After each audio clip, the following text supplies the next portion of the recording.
Hi, I'm Wolfie Rugel. I work for the Butte County Resource Conservation District, and I want to tell you all about why I love blue oak woodlands. Blue oak woodlands, like where we're standing right now, are to me an iconic California forest landscape, way more than the redwoods. They cover way more of California. They only live in California, and they live in a special ring all around the Central Valley, from Redding all the way down to Bakersfield. Right now I'm standing here in Chico. And blue oaks are adapted to some of the harshest conditions of any woodland, really anywhere in the world. Here in California, where the blue oaks grow, they're specialized to grow in conditions where the daytime temperatures are regularly over 100 degrees. The nighttime temperatures don't get much cooler, and blue oak woodlands can thrive in places that get 20, 15, 12 inches of rain a year. They're really the only woodland that can exist in conditions like those. Another thing that blue oaks do is, because they're the only really deep-rooted tree that can exist in the harsh conditions that they specialize in, they've got roots that can go many, many, many feet deep into the deep soil and pull up some of the nutrients that have been leaching down from the subsoil into the deep soil. So like there's calcium down there and potassium that keeps leaching down, and the oaks keep pulling it up. And they pull it up through their bodies and out into their leaves and their twigs. And every fall, this wonderful nourishing cascade of leaves and some twigs and some bark and maybe a limb here and there falls down to earth and nourishes this topsoil skin of the earth. And that nutrient cycling is only enhanced by fire. Blue oaks are actually one of the most fire-resistant trees in California. It's true, this bark is actually pretty thick. And this kind of blue oak woodland or savanna where we're standing now would historically have burned at least once every 10 years, maybe every 7 or 5 years, or if this was a place where native folks were living and they really wanted to ensure an optimal acorn crop, they might even have burned under these oaks every single year. And the oaks are fine with that. They keep thriving. They're usually not even top killed, but if the oak above ground does happen to die because the fire gets a little bit too hot, they'll just resprout from the base and keep growing. Also, sometimes when you look inside a blue oak, even in the very dead of summer, even after 4 or 5 months of summer, there'll be water in there in those cavities. I don't know if that's rainwater that just stays there since spring, or if the blue oak is pulling up deep water from the deep soil and holding it inside its body, but you'll find tree frogs over summering inside blue oaks.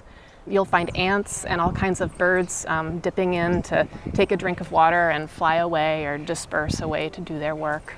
So they're very important for all of the creatures that we like to see around us. Blue oak woodlands support thousands of species of animals, mammals and birds, invertebrates, fungi, and all the different companion grasses and wildflowers that grow around the blue oaks, many of which grow no place else on Earth. Blue oaks do a number of very special things to help all of these neighbors thrive as a community. Of course, blue oaks produce acorns. An acre of blue oak woodland can easily produce 2 tons of acorns in a good year, and that's about 7 million calories, about 1/3 of which is fat. So that is an incredible source of nutrition. It's really important for the deer, the bear, many kinds of birds, and just an unspeakable diversity of invertebrates that get into that acorn and consume those fats and carbohydrates, and then of course become the basis of the whole rest of the food chain.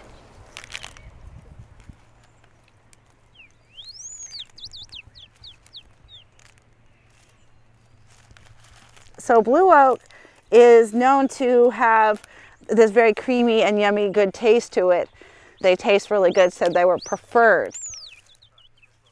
My name is Allie Metters-Knight. I am a tribal member of the Mechoopda Indian tribe here in Chico, California. I also call this occupied Mechoopda territory. So what we have here, I'm talking about blue oaks, but blue oaks isn't the name. We're going to call it by its real name, which is cha-kah-wee. We need to understand that this blue oak doesn't grow anywhere else in the world but here, and we are the caretakers. And so if you're living in California, if you are in the Sierra foothills and you live around this area, this is your responsibility. You're the only place on earth where this tree exists. So why would you not have knowledge and know how to take care of it? You are in that place. It is an innate part of nature that you pay attention to your environment before your environment gets to you. So to survive fire country, you're going to need to know one of the first and most very, very important keystone species, which is cha-kah-wee. Cha-kah-wee. These trees were always used to make homes. They were usually split in the middle. These are kind of huge bonsai trees to the local natives. They were able to be crafted and made to whatever was necessary. And we have lost that craft of paying attention to these oaks in such detail, but that doesn't have to be lost forever. We can wake up. The second thing about cha-kah-wee, which is really, really important to know, is that this is drought resistant plant. It's got a huge taproot that goes down. So when times are tough and you don't have a lot of water and you need to put a tree on a landscape, cha-kah-wee is your dude. So blue oaks in the Sierra foothills is a vital part of being able to control and understand fire. You use not only deer trails for fire breaks, but you also use your ecosystem. So as you leave your riparian and you're going up a higher elevation, you should be seeing your blue oaks come in. Your blue oaks are not only your defensible space because they burn harder, they burn slower, but these blue oaks also grow slower. So you're not going to have hyper growth that comes through there. So because it takes its time to grow, it also has defensible space within its bark for fire. It's made for fire throughout its own development as a tree. So cha-kah-wee is a fire adapted plant, but cha-kah-wee does not do well with super hot fires. Cha-kah-wee does well with nice cool burns. So when you have a nice cool burn under cha-kah-wee, it goes and gets the weevils and all of the other bugs out of the acorns, which are really healthy, but it also maintains and clears out what it is. These deep tap roots do great for these foothills, especially during times of floods. So it also holds up the integrity of the landscape as well as the soil itself. So it's important, that's why I'm working with the tribe to design and to do outreach for communities, not only tribal communities, but non-tribal communities and property owners, to have the right type of information about the native plants on their property and in their community and in their ecosystem and how to keep that restored and maintained.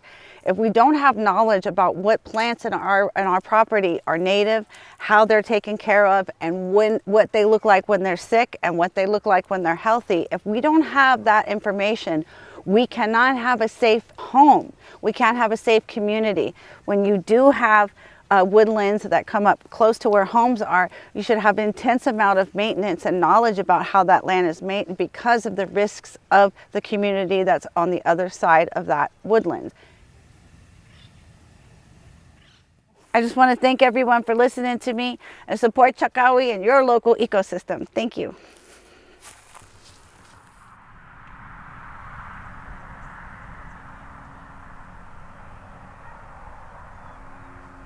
This tree is probably the best one I've seen yet. It's covered in acorns that are still green. You want the green ones. The green ones will be perfect, and you want to take the cap off if you're going to plant them.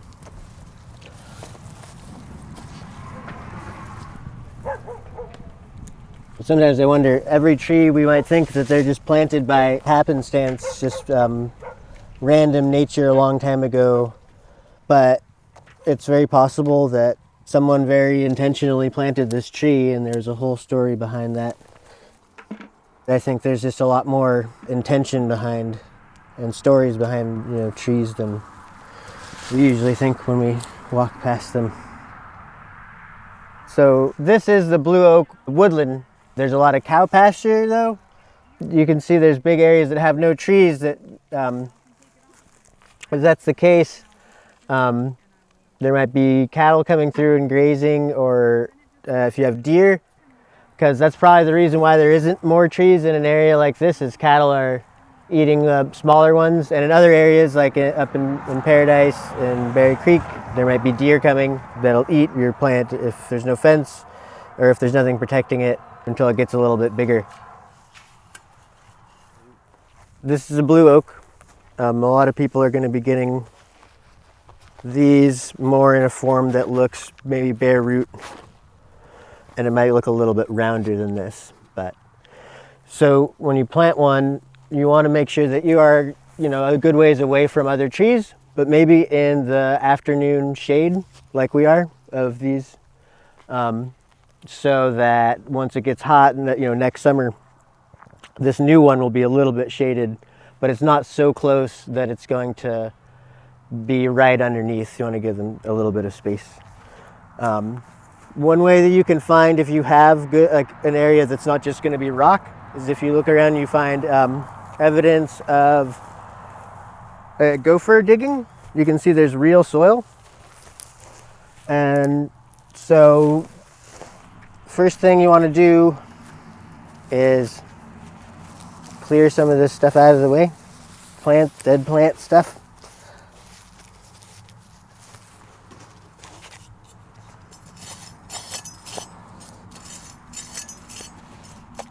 What you want is to dig the hole deep enough so that this level, and if you get it bare root, you might have to just sort of look and see where it's been, you can tell where it's been underground, and you want it to be planted about the exact same level. One of the most important things about native plants is not to break up this root ball, which some people might think is standard, but it's not. You'll do more harm than good if you rip this up. Now, so you can see that it's just about exactly the same. Maybe, yeah.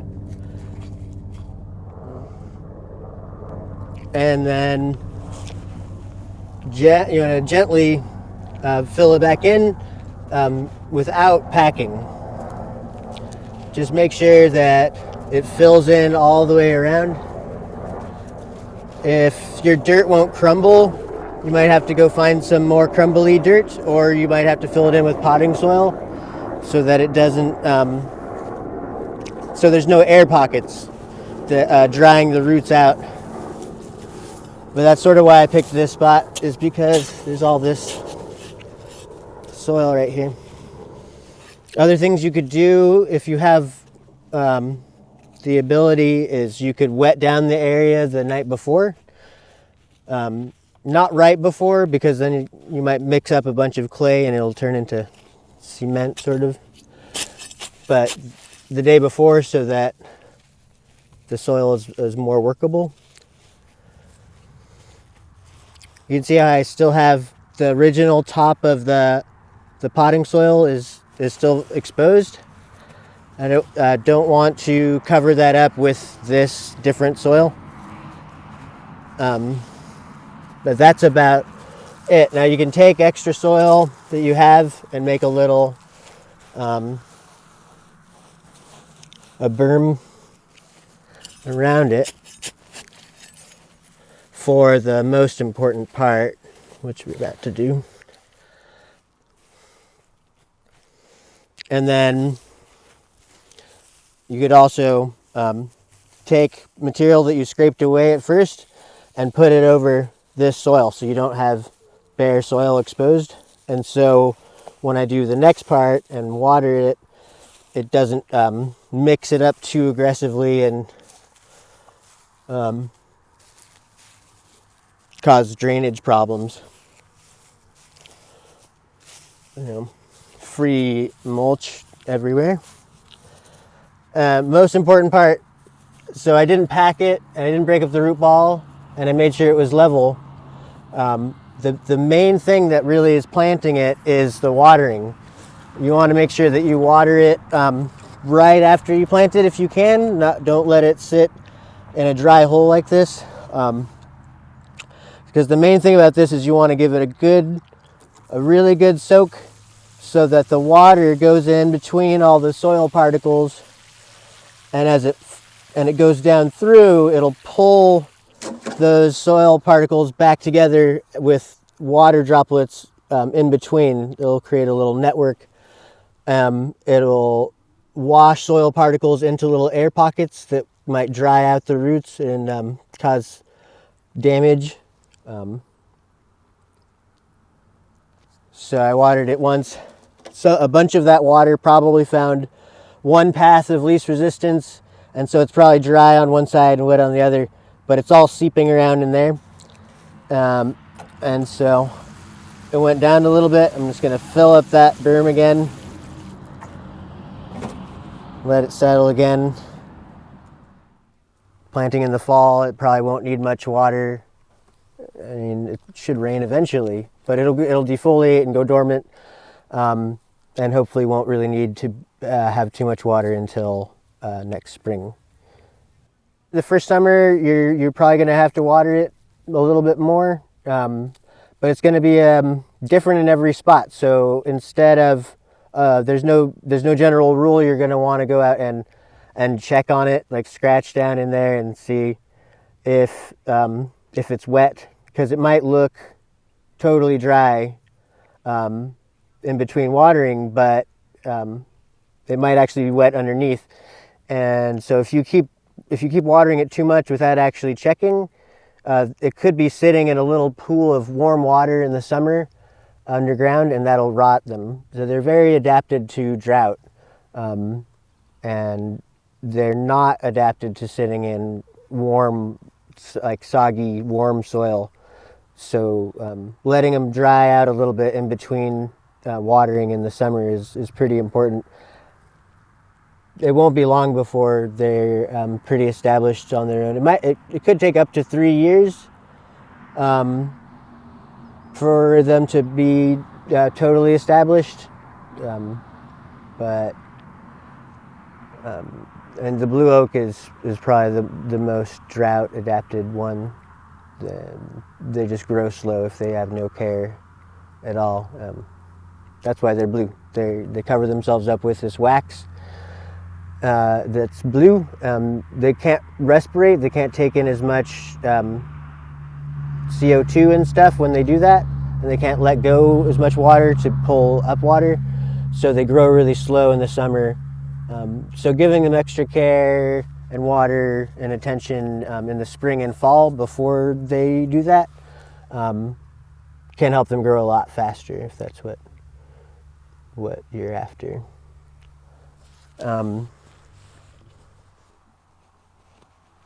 But if you find acorns, you could plant a lot more of them a lot easier without all the digging. Just choose the same site kind of selection, not too much farther away from the blue oaks that you found them from is usually a good idea. And then you just want to keep in mind that the root will come out of the point of this and it'll go straight down first. No leaves will come up until much later. So you don't want to, you want to plant an acorn so that it's just underneath the soil, just enough so almost like a piece of it is poking up out of the ground, but not quite. But you don't want to plant it with the point pointing upwards, because then it'll be really awkward when a root comes out of that and tries to grow downwards after the fact. But this is too close to this tree, so I would plant this at least 10 or 15 feet away from another blue oak.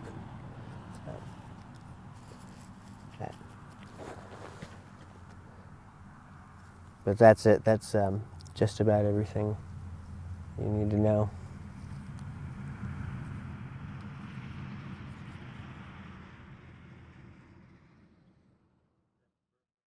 These are all maps of California, and on each map the green is the existing range of blue oaks and where we think the blue oaks will still continue to be in the future. They'll be fine. If you look at these maps, you'll also see some red, and that red is where, if the climate changes enough, blue oak could lose some of its habitat. Scientists think that in some places the climate could actually become so hot and so dry that blue oaks can't survive anymore. But you'll also see blue on these maps, and that blue is where blue oaks could be gaining new habitat. So if you live around 1,800, 2,000, even 3,000 feet You could see your forest that currently is probably a lot of ponderosa pine and black oak mixed with incense cedar and other madrone and other hardwoods. Over time, it's possible it could become hotter and drier and become more like blue oak habitat.